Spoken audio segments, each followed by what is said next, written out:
پیشے استاد کے لیے ایک سندھی لفظ اخوند ہے۔ یہ ایک فارسی لفظ خاندان سے آیا ہے جس کے معنی ہیں پڑھنا۔ کہا جاتا ہے کہ اللہ اپنے قانون انسان کے دلوں پر لکھتا ہے اور استاد وہ ہوتا ہے جو انسانی دل پر لکھا ہوا پڑھ سکتا ہے۔ یہ پیغام اللہ کے کلام کی عکاسی ہے جو مقدس تحریروں میں پایا جاتا ہے، نیز تخلیق کے کام میں بھی شامل ہے۔ یہ سب حکم الہی سے وجود میں آیا ہے۔ اس لیے استاد ایک بہترین قاری ہے جو اللہ کے حکم کو پورا کرتا ہے، جس کا اظہار پہلی وحی میں ہوتا ہے، جس میں کہا گیا ہے کہ پڑھیں۔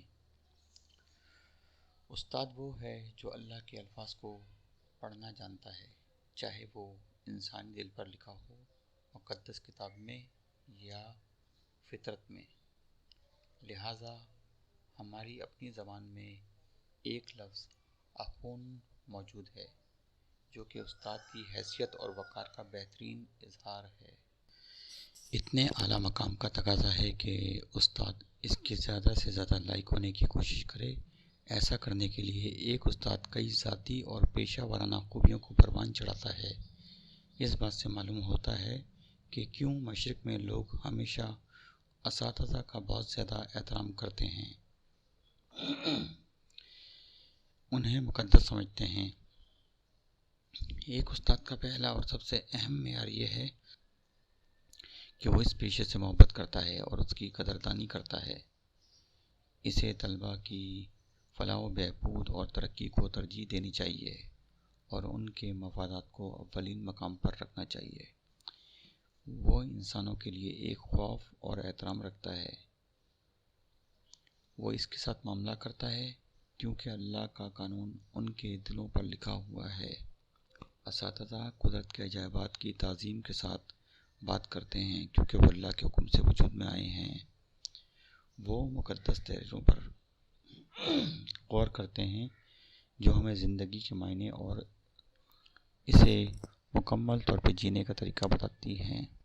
کوئی اور کام انہیں خوش نہیں کر سکتا۔ اچھے اساتذہ کا ایک اور ضروری معیار علم کی پیاس ہے۔ دوسروں کو پڑھانے اور سکھانے سے پہلے انہیں خود پڑھنا اور سیکھنا چاہیے۔ بہترین اساتذہ ہمیشہ وہ ہوتے ہیں جو ہمیشہ طالب علم رہیں۔ وہ اتنے عاجز ہوتے ہیں کہ وہ کسی سے بھی سیکھ سکتے ہیں، یہاں تک کہ ان سے بھی جوان ہوں یا ان سے کم علم ہوں۔ یہی وجہ ہے کہ وہ سچائی اور خوبصورتی اور اچھائی کے ذرائع سے سیراب ہوتے ہیں۔ ایک استاد کی ایک بہت اہم خوبی یہ ہے کہ وہ نہ صرف یہ جاننے کی کوشش کرتا ہے کہ سچ کیا ہے، اچھا اور خوبصورت کیا ہے، بلکہ ان کو زندگی میں شامل کرنے کی بھی کوشش کرتا ہے۔ وہ اللہ کے نبی کی مثالوں پر عمل کرتے ہیں، یعنی جو وہ کہتے ہیں اس پر عمل کرتے ہیں، جنہوں نے مقدس کتاب کے الفاظ کی تبلیغ کے ساتھ ساتھ روز مرہ کی زندگی میں اپنے اعمال سے بھی سکھایا۔ ماہی گیری۔ ہماری زمین کا تقریباً 3/4 حصہ پانی سے ڈھکا ہوا ہے۔ دنیا کے دریا اور سمندر مچھلیوں سے بھرے پڑے ہیں۔ یہ مچھلیاں ہمارے کھانے کا ایک اہم ذریعہ ہیں اور لاکھوں لوگ مچھلی پکڑنے میں مصروف ہیں۔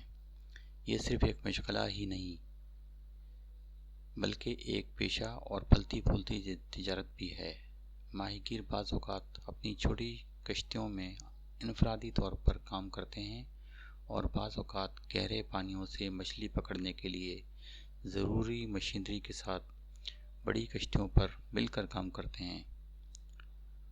وہ سمندر میں کئی دنوں اور یہاں تک کہ کئی ہفتوں تک بھی رہتے ہیں اور ٹنوں مچھلیوں کے ساتھ واپس آتے ہیں۔ ان جہازوں میں مچھلیوں کو ذخیرہ کرنے کے مناسب انتظامات ہوتے ہیں تاکہ وہ مارکیٹ پہنچنے سے پہلے پکڑی جانے والی مچھلیاں خراب نہ ہو جائیں۔ پاکستان کے ماہی گیر اندرون ملک میں میٹھے پانی اور سمندری ماہی گیری دونوں میں مشغول ہیں۔ میٹھے پانی کی مچھلیاں دریاؤں، ندیوں، نہروں، جھیلوں اور تالابوں سے پکڑی جاتی ہیں۔ یہ مختلف سائز کے جالوں کے ساتھ پکڑی جاتی ہیں۔ ان ماہی گیروں کو بعض اوقات کشتیوں کی ضرورت ہی نہیں ہوتی ہے۔ میٹھے پانی سے پکڑی گئی مچھلی عام طور پر چھوٹی ہوتی ہے لیکن زیادہ لذیذ ہوتی ہے۔ وہ مقامی طور پر فروخت ہوتی ہے اور قریبی شہروں میں بھیجی جاتی ہے۔ سمندری ماہی گیری بحر عرب کے ساتھ ساحل کے ساتھ ساتھ کی جاتی ہے۔ ماہی گیری کے موسم میں ہر سائز کی کشتیاں سمندر میں جاتی ہیں اور سمندر کے خطرات کا سامنا کرتی ہیں اور مچھلیاں پکڑتی ہیں۔ بعض اوقات موسم بغیر کسی پیشگی اطلاع کے خراب ہو جاتا ہے۔